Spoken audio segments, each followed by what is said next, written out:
Hey, church family. It's good to be here with you this Thursday morning.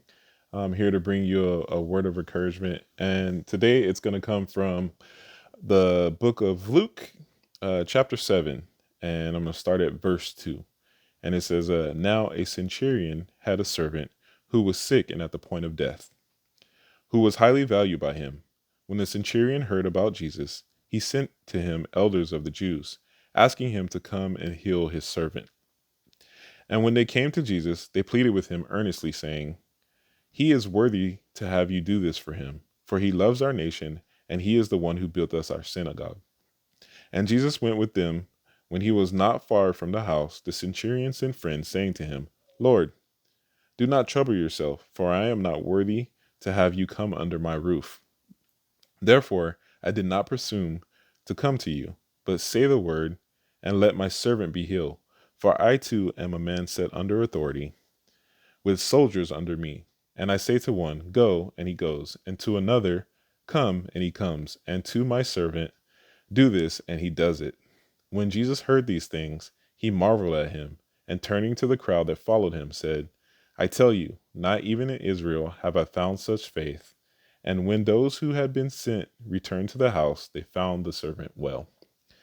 Now, I am bringing this up or talking about this scripture because, as you can see, there was a centurion who is not necessarily a member of the Jewish people who uh, would normally come to Jesus for these type of things. But he has the servants, he knows the people, and he realizes who Jesus is. He realizes the authority that he has because he talks about how he has authority of doing telling people what to do and they do it and when to do it and what to do because he's in authority over his servants, over his soldiers. So he's a person in authority, and he recognizes the authority of Jesus, which when you look at the Bible and you look at what Jesus went through, you can see that some of his own people did not even recognize his authority.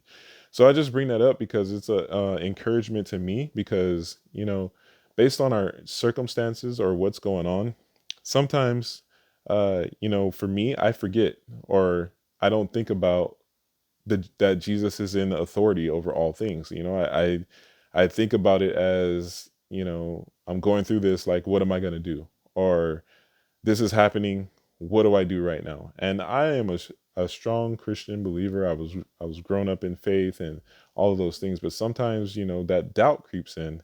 And so that's kind of why I wanted to give you this word of encouragement, because we can see sometimes you get that encouragement from people that you might not even think about, or you might not think that, oh, those are the people that are going to encourage you. But there's been many times where I'm sitting here freaking out or thinking about things and being like, how is this going to work, how are we going to do this? And then someone comes alongside me and says, hey, you know what, man, everything's going to be okay.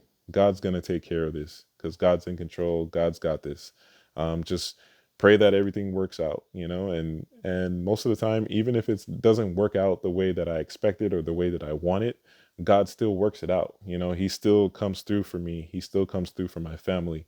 So I just wanted to share that with you because, sometimes you can be in situations where you kind of forget, where you kind of get lost, and you just look at what's going around and you're like, man, what am I going to do? But I just want to remind you to think about this story of Jesus being in authority and having authority over everything, and to remind you just, you know, don't sweat it, I guess is what you could say. My dad would always tell me, don't sweat the small stuff. Like, do you believe God is going to take care of you or do you not? So I just want to tell you guys, don't sweat the small stuff. Let God handle those things. And so, church family, I hope you enjoyed your word of encouragement today. And I hope you have a great day and try to stay cool because it's going to be a hot one.